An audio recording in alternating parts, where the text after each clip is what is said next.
So welcome back friends, this is your educator Harsh Srivastav and I'm welcoming you all on this amazing platform of the physics game जहां हम physics पढ़ते हैं थोड़ा swag के साथ। तो आज हम लोग स्टार्ट करने वाले हैं अपने वेव ऑप्टिक्स का लास्ट पार्ट। अब तक हमने क्या पढ़ा था, दो ही पार्ट इसमें बनाना पड़ा मुझे, एक पार्ट मैंने पहले बनाया था, अब एक पार्ट बना रहा हूँ, तो आज ख़त्म हो जाएगा पूरी तरीके से आपका वेव ऑप्टिक्स भी। इसके बाद आपका नेक्स्ट चैप्टर होगा dual nature of matter and radiation वाला। और पहले हम लोग रिकैप कर लेते हैं थोड़ा सा कि पिछले लेक्चर में हमने क्या पढ़ा था, उसके बाद हम लोग आगे बढ़ते हैं। तो पिछले लेक्चर में हमने हाइजेंस के प्रिंसिपल के बारे में पढ़ा था, शेप ऑफ वेव फ्रंट के बारे में पढ़ा था, line perpendicular to wave front ये सब पढ़ा था हमने।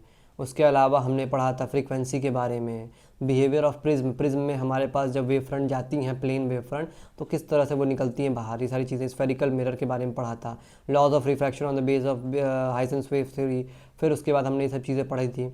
अब हम लोग आज स्टार्ट करने वाले हैं सुपरपोजिशन प्रिंसिपल से। सुपरपोजिशन प्रिंसिपल सर जी होता क्या है, तो चलिए हम लोग देखते हैं, स्टार्ट करते हैं। आज का टॉपिक है interference of light. Interference of light आपका लास्ट टॉपिक है, आज से बार खत्म हो जाएगा, ठीक। तो व्हाट इज सुपरपोजिशन?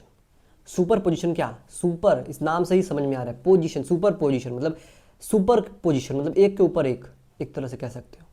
तो होता क्या है कि हमारे पास सुपरपोजिशन का मतलब कि अगर मैं किसी at a particular point in a medium, मतलब किसी भी मीडियम में, एक सेकेंड, किसी भी medium at a particular point in a medium, किसी भी मीडियम में किसी पर्टिकुलर पॉइंट पर the resultant displacement y produced by number of waves is the vector sum of displacement produced by each waves is y1 y2 y2 3, ठीक है, इस तरह से।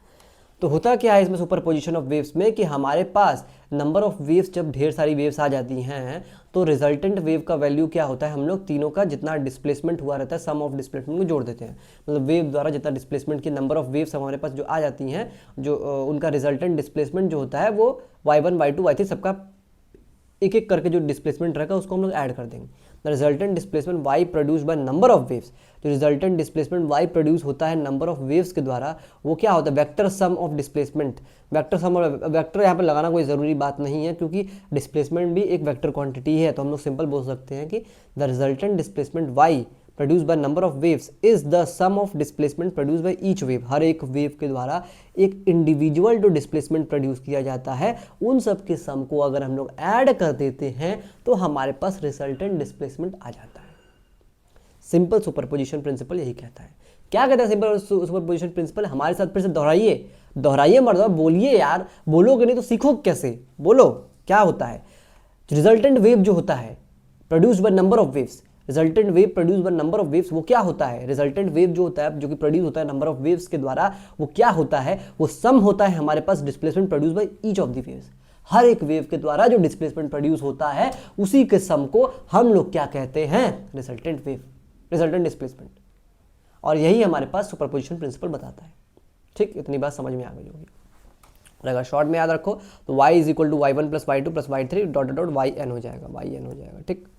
कोहेरेंट सोर्स, अब कोहेरेंट सोर्स ऑफ लाइट, अब coherent source of light क्या होता है, are the sources which emit light waves of same frequency same wavelength and have a constant initial phase difference. अब कोहेरेंट सोर्स का आपका definition exam में अक्सर short marks में, वेरी शॉर्ट में पूछ देता है हमेशा आपसे एग्जाम में, तो उसको याद रखे रहो अपना। और क्या होता है कोहेरेंट सोर्स, जिसमें कि सेम फ्रीक्वेंसी होती है, सेम वेवलेंथ होती है, कांस्टेंट इनिशियल फेज डिफरेंस होता है।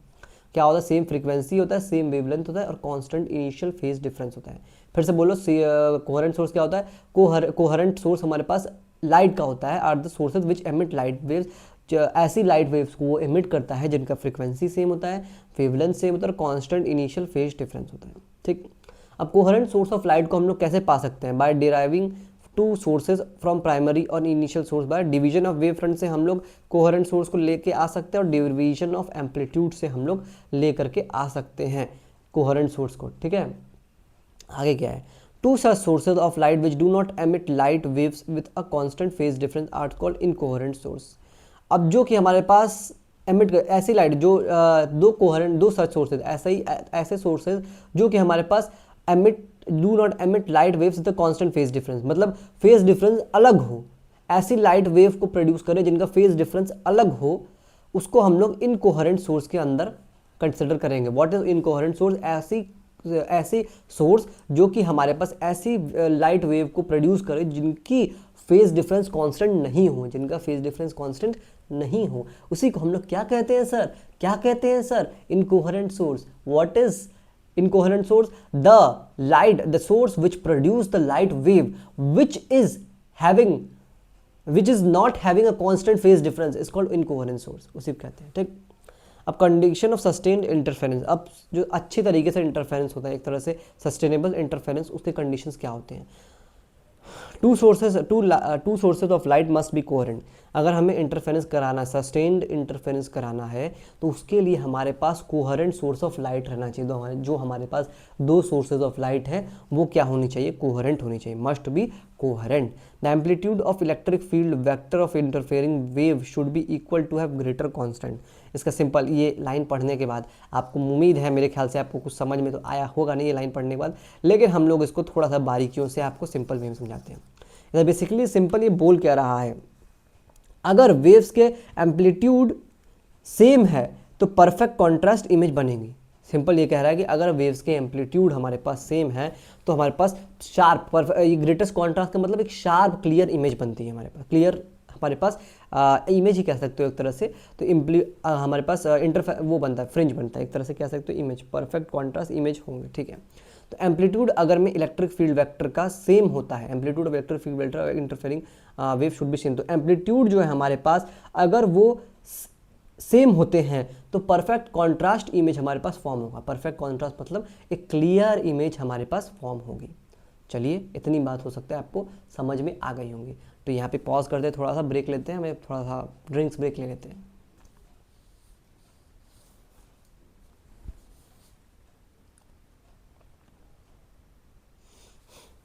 The phenomena of redistribution of energy in the region of superposition of waves is called interference। जो फिनोमिना होता है रीडिस्ट्रीब्यूशन एनर्जी का in the region of superposition of waves, superposition of waves के region में जो phenomena होता है redistribution of energy का, उसको हम लोग इंटरफेरेंस कहते हैं। The point of maximum intensity in the region of superposition of waves are said to be constructive interference. अरे ये क्या हो गया भाई, sorry. The point of maximum intensity in the region of superposition of wave are said to be constructive interference, where the point of minimum intensity are said to be destructive interference। तो क्या होता है हमारे पास, अगर हमारे पास constructive interference हम लोग कब कहते हैं, जब सुपरपोजिशन ऑफ वेव्स में हमारे पास इंटेंसिटी ज़्यादा होती है। जब हम लोग वेव्स का सुपरपोजिशन हो रहा है तो उसमें इंटेंसिटी जिसकी ज़्यादा होगी उसको हम लोग कंस्ट्रक्टिव इंटरफेरेंस कहते हैं। और जब से जहाँ पे मिनिमम इंटेंसिटी, सबसे कम इंटेंसिटी जहाँ पे होती है, वो डिस्ट्रक्टिव इंटरफेरेंस का रीजन कहलाता है सुपरपोजिशन ऑफ वेव्स में। ठीक, इतनी बात हो सकता है आपको समझ में आ गई। अब condition for constructive interference, if initial phase difference is zero, अगर इनिशियल फेज डिफरेंस हमारे पास जीरो है तो हम लोग क्या बोलते हैं, interference waves must have phase difference 2n pi, 2n पाई होता है, ये वाला पाई हो जाएगा, यहाँ पे n इज इक्वल टू 0 1 2 3। और अगर इनिशियल फेज डिफरेंस हमारे पास जीरो है तो इंटरफेरेंस वेव जो होती है उनका फेज डिफरेंस कितना हो जाएगा, 2n पाई हो जाएगा, n इज इक्वल टू 0 1 2 3। और पाथ डिफरेंस हमारे पास n लैम्डा होता है, पाथ डिफरेंस हमारे पास n लैम्डा होता है, जहाँ पे n की वैल्यू होती है 0 1 2 3 dot dot dot. Condition for constructive interference क्या होता है, if assuming initial phase difference zero, हम लोग एज्यूम करते हैं कि इनिशियल फेज डिफरेंस हमारे पास जीरो है। Necessary condition for interference of waves क्या होता है, फेज डिफरेंस का 2n - 1 into pi, 2n - 1 into pi, जहाँ पे n इज इक्वल टू 1 2 3 होता है। पाथ डिफरेंस कितना, 2n - 1 into lambda by 2, 2n - 1 into lambda by 2, जहाँ पे n की वैल्यू होती है 1 2 3। ठीक, ये होता है कंडीशन ऑफ डिस्ट्रक्टिव इंटरफेरेंस। आगे बढ़ते हैं हम लोग। Two waves of amplitude A1 and A2 interfere at a point where phase difference is phi। ठीक, दो वेव्स हैं जिनका एम्पलीट्यूड हमारे पास A1 A2 इंटरफेयर कर रही हैं एट अ पॉइंट जहाँ पे फेज डिफरेंस फाई है, तो रिजल्टेंट एम्पलीट्यूड क्या होगा, फाई इज इक्वल टू हमारे पास, एक सेकेंड, कोई डायग्राम नहीं छूट रहा, नहीं, ठीक है। दो वेव्स है हमारे पास जिनका एम्पलीट्यूड A1 है A2 है, अगर वो इंटरफेयर कर रहे हैं किसी पॉइंट पे जिनका फेज डिफरेंस हमारे पास फाई है, तो रिजल्टेंट एम्पलीट्यूड क्या होगा, A square is equal to हमारे पास A1 का स्क्वायर हो जाएगा प्लस A2 का स्क्वायर हो जाएगा। एक सेकेंड, इसको हम लोग इधर लिखते हैं, थोड़ा सा ये आ नहीं रहा इसके अंदर,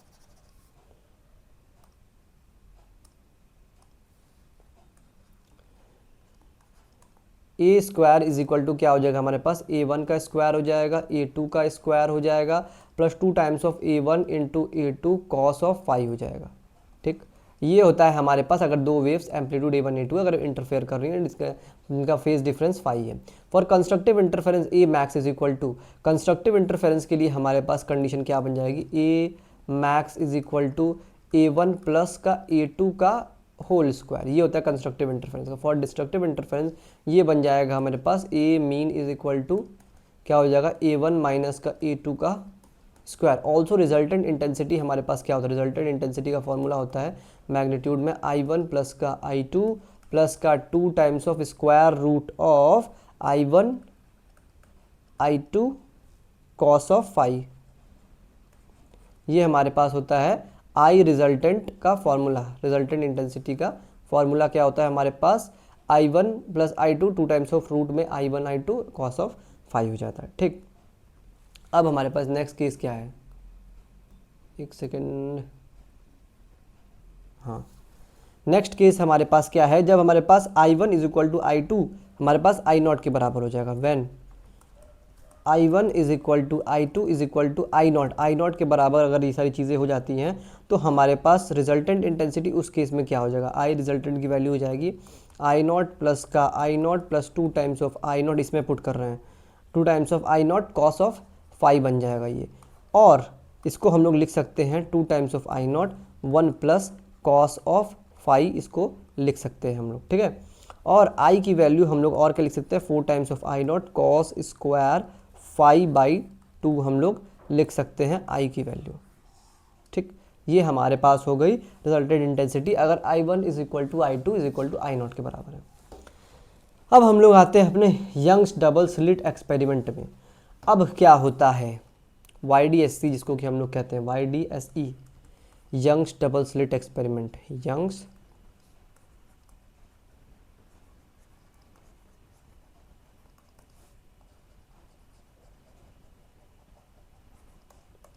ये होता है हमारे पास यंग्स डबल स्लिट एक्सपेरिमेंट हमारे पास। ठीक है, अब इसमें क्या था हमारे पास कि Young's double slit experiment basically किया गया था क्या करने के लिए, यंग्स जो हमारे साइंटिस्ट सर थे, साइंटिस्ट लोग जानबे करते हो खुरापाती लोग होते हैं, तो इसलिए उन्होंने खुरापात में क्या किया कि उन्होंने YDSC बना दिया। YDSC किया यंग्स डबल स्लिट एक्सपेरिमेंट, इसमें इन्होंने प्रूव क्या किया कि हमारे पास लाइट जो है एक वेव है।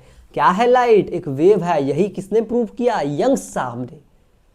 बहुत ही फेमस साइंटिस्ट थे अपने ज़माने के। जैसे आप लोग भी दिमाग लगाते हो बचपन में, जब आप वो क्या करते हो, मोटर जो होता है, कोई भी आपको खिलौना मिलेगा, कार मिलेगी, उसको तोड़ दोगे, पापा देंगे खेलने के लिए, कार उठाओगे, ले पटक के तोड़ दोगे उसको, तोड़ उसमें मोटर निकालोगे, अब उस मोटर में 2 वायर कनेक्ट करोगे, बैटरी कनेक्ट करोगे, पंखा लगाओगे, घूमने लगता है पंखा। तो आप अपने आप को साइंटिस्ट सोचते हो, मैं बड़ा होकर साइंटिस्ट बनूंगा। तो ऐसी बात नहीं है। वो साइंटिस्ट जो सोच रहे हो, आप सोच रहे हो कि काश मैंने उस समय सोचा होता कि मैं साइंटिस्ट नहीं बनूंगा, कुछ और सब्जेक्ट ले लिए होते, कॉमर्स वगैरह आर्ट्स वगैरह, तो आज दिक्कत नहीं होती इतनी। लेकिन अब क्या कर सकते हो, अब तो जो है सो है, जो भी दिया सो भी दिया। अब पछताए हो तो क्या, जब चिड़िया चुग गई खेत। तो YDSC हम लोग आते हैं अपने टॉपिक से भटकने के बजाय अपने टॉपिक पे आ जाते हैं। क्या कहता है हमारे पास YDSC, ये बेसिकली इसका एम क्या था कि प्रूव करना कि light is a wave, to prove light is a wave, यही इसका एम था, to prove light is a wave हमारे पास। अब इसमें हुआ क्या था कि ये मान लीजिए 2 स्लिट्स ले लिया गया, ये हमारे पास S1 स्लिट है, ये हमारे पास S2 स्लिट है। ठीक, और ये हमारे पास स्क्रीन ले ली गई। अब इन स्लिट्स में से ये सोर्स है, मान लीजिए यहाँ से लाइट निकलती है, ये गई यहाँ पे, ये गई हमारे पास यहाँ पे। अब ये लाइट जाएगी तो यहाँ पे ऐसे जाएगी, और फिर ये यहाँ से निकलेगी ऐसे जाएगी। ठीक, इंटरफेयर की। और ये जो डिस्टेंस दोनों स्लिट्स के बीच का जो ये डिस्टेंस होता है, इसको हम लोग स्मॉल d से बताते हैं, 2 स्लिट्स के बीच का डिस्टेंस। और जो डिस्टेंस बिटवीन स्क्रीन और स्लिट के बीच का डिस्टेंस, ये हमारे पास कैपिटल D होता है। ये हमारे पास स्क्रीन है। ठीक, स्क्रीन है हमारे पास। तो अब हम लोग कुछ चीज़ें इसमें पढ़ने जा रहे हैं हम लोग। फ्रिंज विड्थ वगैरह क्या होती है, फ्रिंज विड्थ जब ये यहाँ पे पड़ेगा, जब ये हमारे यहाँ से हमारे, अब ये आपको इस तरह से लाइन के फॉर्म में दिख रहा है, लेकिन एक्चुअल में ये इस टाइप से वेव्स के फॉर्म में निकलती हैं चीज़ें, इस टाइप से ये निकलती रहती हैं, इस टाइप से। और जब ये दोनों वेव्स एक दूसरे के ऊपर इन दोनों का क्रस्ट एक दूसरे के ऊपर लाई करता है, ट्रफ लाई करता है, तो कंस्ट्रक्टिव और डिस्ट्रक्टिव इंटरफेरेंस हमें देखने को मिलता है। क्रस्ट क्रस्ट लाइव करेगा तो कंस्ट्रक्टिव इंटरफेरेंस हमें देखने को मिलेगा। कंस्ट्रक्टिव इंटरफेरेंस के केस में हमारे पास ब्राइट फ्रिंज बन के आती है, और ब्राइट फ्रिंज बन के आएगी, और उस ब्राइट फ्रिंज का विड्थ क्या होगा उसको हम लोग चलिए देखते हैं। फ्रिंज विड्थ होता क्या है, हम लोग चलिए उसको एनालाइज करने का कोशिश करते हैं। ये इसको इरेज कर देते हैं हम लोग।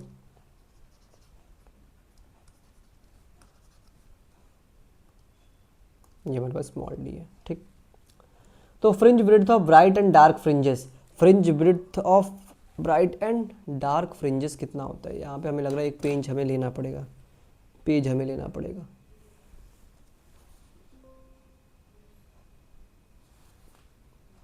एक second.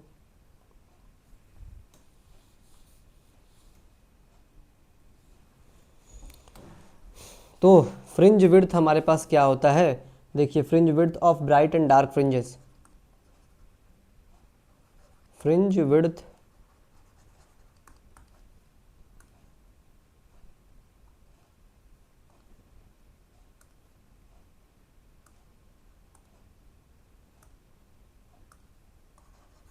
of bright and dark fringes, fringe width of bright and dark fringes, beta is equal to D lambda by small D. इसमें ये डी आपको पता है स्क्रीन से स्लिट के बीच का डिस्टेंस, और स्मॉल डी क्या होता है हमारे पास? दो स्लिट्स के बीच का डिस्टेंस। और लैम्डा क्या होता है? वेवलेंथ ऑफ लाइट होता है। लैम्डा क्या होता है? Wavelength of wavelength of wave की वेवलेंथ होती है।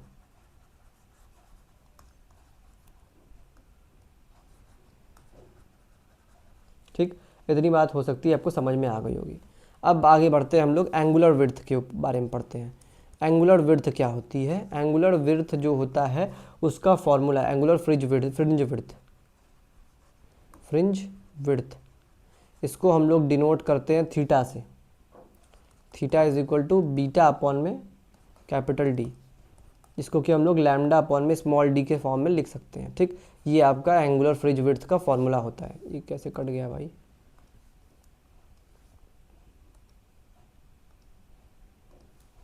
एंगुलर फ्रिंज विड्थ का ये हमारे पास फॉर्मूला होता है। इसके बाद हम लोग बात करें separation of nth order of bright fringe from central fringe. अब सेंट्रल फ्रिंज से हमारे पास सेपरेशन जो भी होता है, separation of nth order bright fringe from central fringe.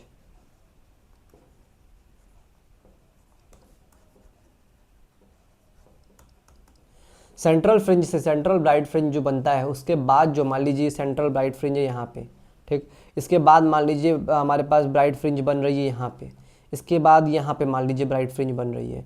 तो ये क्या हुआ, ऐसे करते करते nth ब्राइट फ्रिंज जो होगी, उस nth ब्राइट फ्रिंज और ये सेंट्रल ब्राइट फ्रिंज के बीच का डिस्टेंस क्या होगा? मान लीजिए ये nth ब्राइट फ्रिंज है, इन दोनों के बीच का डिस्टेंस हमने yn मान लिया।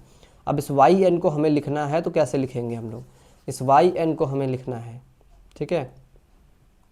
तो ये yn की वैल्यू होती है हमारे पास dn लैम्डा अपॉन में स्मॉल d, जहाँ पे n इज इक्वल टू हमारे पास क्या है, 1 2 3 है, डॉट डॉट डॉट हो, ठीक है। अब separation of nth order dark fringe, अब ये dark fringe from central fringe से, nth order dark fringe from central fringe, central fringe.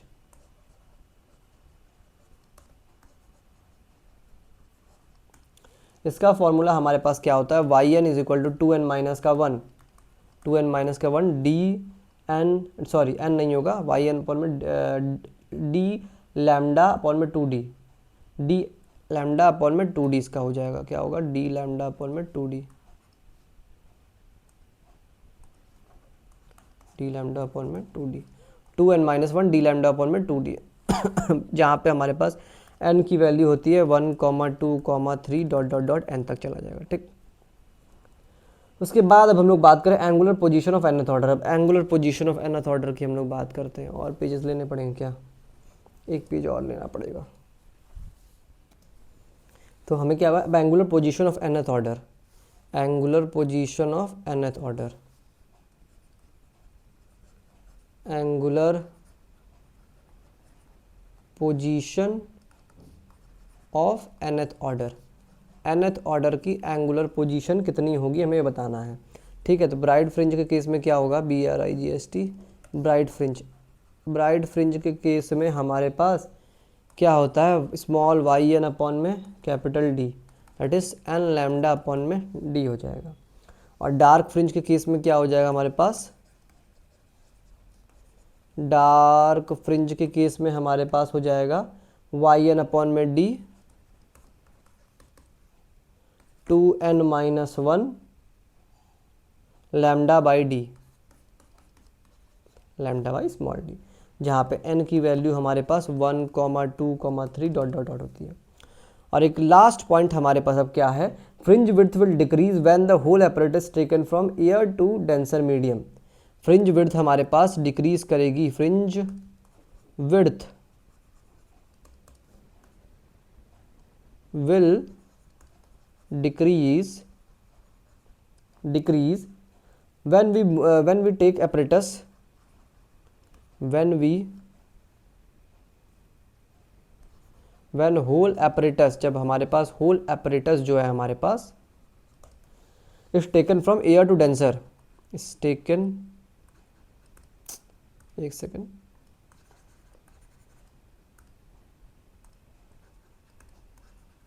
is taken from air to denser, air से डेंसर मीडियम में जाएगा, तब उस केस में हमारे पास ये होता है, fringe width decreases when whole apparatus is taken from air to denser medium due to decrease in wavelength of light. किसकी वजह से, due to decrease in wavelength of light, due to decrease in wavelength of light, wavelength of light के decrease होने से, decrease इन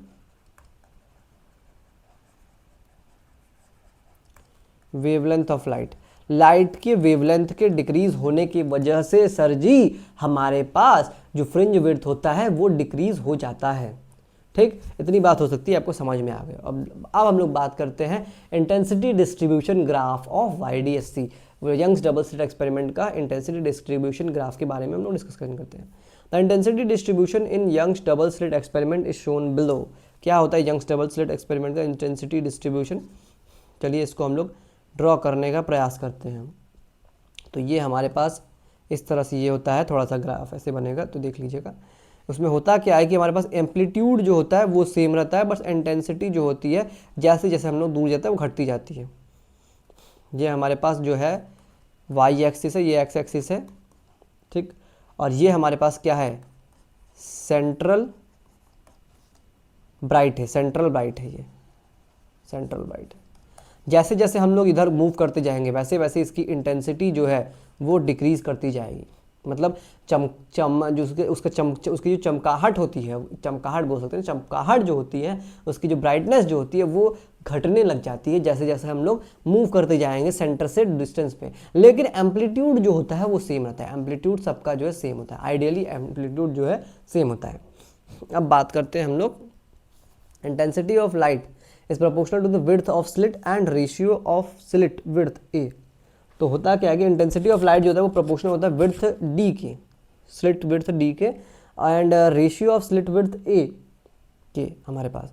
तो इसको हम लोग लिख सकते हैं d1 अपॉन में d2 is equal to i1 upon में i2 is equal to a1 का स्क्वायर अपॉन में a2 का स्क्वायर। ये होता है हमारे पास इंटेंसिटी ऑफ लाइट का फॉर्मूला। अब ratio of maximum minimum intensity of light हमारे पास क्या होता है, आई मैक्स। ये सब फॉर्मूलाज आपको याद करने बहुत ज़रूरी हैं क्योंकि इस पे क्वेश्चंस आते हैं सीयूटी में, डायरेक्ट फॉर्मूला बेस्ड क्वेश्चन आते हैं सीयूटी में। बोल देगा इस तरह से कि मान लीजिए ये हमारे पास आई मैक्स अपॉन में आई मीन है, इसका फॉर्मूला, एक सेकंड रुकिए मैं फॉर्मूला एक बार लिखवा दूँ आपको, उसके बाद मैं बताता हूँ किस तरह से क्वेश्चन पूछता है आपका एग्जाम में। a1 अपॉन में a2, a1 माइनस का a2 का square is equal to r plus 1 upon में r माइनस का 1 स्क्वायर, इसको लिख सकते हैं। और जहाँ पे हमारे पास r इज इक्वल टू क्या होता है a1 अपॉन में a2 रूट में i1 अपॉन में i2। तो इस पे बेस्ड क्या आपसे पूछ लेगा, आपको एम्पलीट्यूड दे देगा, दो एम्पलीट्यूड आपको दे देगा।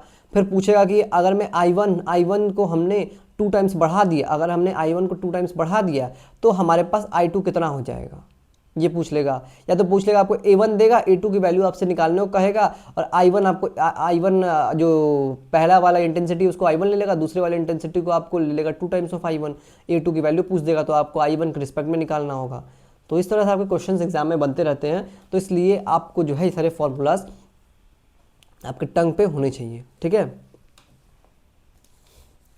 अब क्या है कि अगर अ coloured fringe pattern is obtained when a central white fringe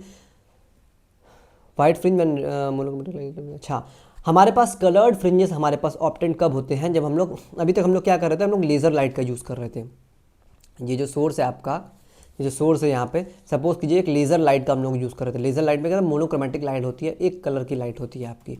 लेकिन अगर इस मोनोक्रोमेटिक लेज़र लाइट को हम लोग रिप्लेस कर देंगे वाइट लाइट से, तो जो आपको फ्रिंजेस दिखाई देंगे वो कलर्ड फ्रिंजेस दिखाई देंगे, रेनबो की तरह आपको दिखाई देंगे, ठीक है।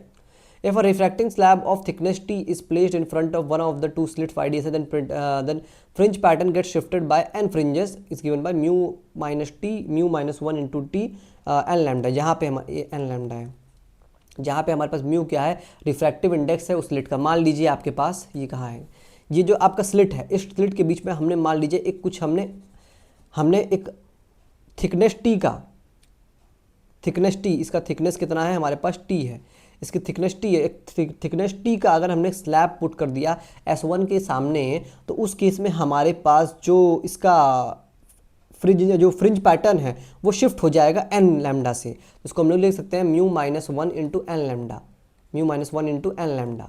What is the value of mu, mu जो हमारे पास ये जो स्लैब है, इस स्लैब का रिफ्रैक्टिव इंडेक्स म्यू बता रहा है, और n की वैल्यू आपको पता ही है, आपको n निकालना होगा, लैम्डा जो है वेवलेंथ ऑफ लाइट है, ठीक। इस केस में ये ऐसे होता है। और अब दूसरा केस क्या है, एक और केस है, अगर दूसरा केस में हम लोग क्या कर देते हैं, अगर हम इन दोनों के ही सामने, यहाँ पे भी हमने एक ये रख दिया, एक हमने ग्लास स्लैब रख दिया, एक हमने यहाँ पे भी स्लैब रख दिया है, थिकनेस टी का, थिकनेस टी का हमने रख दिया। और अगर मैं लाइट यहाँ से जाएगी तो उस केस में हमारे पास जो रिलेशन बन के आएगा वो μ2 माइनस का μ1 into t is equal to n lambda आ जाएगा। μ2 क्या है हमारे पास, जो हमारे पास रिफ्रैक्टिव इंडेक्स है पहले वाले स्लैब का, और μ1 क्या है रिफ्रैक्टिव इंडेक्स दूसरे स्लैब का है, इंटू टी थिकनेस टी का, तो एन लैम्डा हमारे पास हो जाएगा। ये हमारे पास पूरा फॉर्मूला होता है,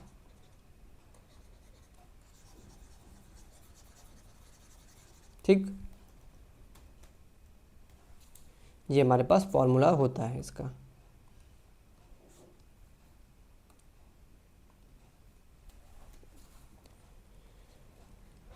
μ2 माइनस का μ1 into t is equal to n lambda, ये हमारे पास फॉर्मूला होता है। अगर मैं हमारे पास दो हमने स्लैब्स को दो स्लिट्स के सामने सामने रख दिया तो, ठीक है, इस तरह से हमारे पास रिलेशन बन जाएगी। तो विद दिस जो chapter is now over, so wave optics भी आपका इसी के साथ सक्सेसफुली ख़त्म होते हुए, अब हम लोग स्टार्ट करेंगे इसके बाद dual nature of matter and radiation chapter को। मॉडर्न फिजिक्स आपका यहाँ से पूरी तरीके से शुरू होने, मॉडर्न फिजिक्स ही चल रहा है मेरे हिसाब से। Dual nature of radiation matter आपका शुरू हो जाएगा अगले लेक्चर में। मतलब छोटे छोटे चैप्टर्स हैं, अब बहुत बड़े बड़े चैप्टर्स आपके नहीं हैं, बहुत छोटे छोटे चैप्टर्स हैं ये सब। तो एटम्स, न्यूक्लियाई वगैरह जल्दी ही सब ख़त्म हो जाएगा। चलिए, तो आज के लिए हम लोग इतना ही रखते हैं। Bye bye, take care, all the best for your upcoming CUT exam.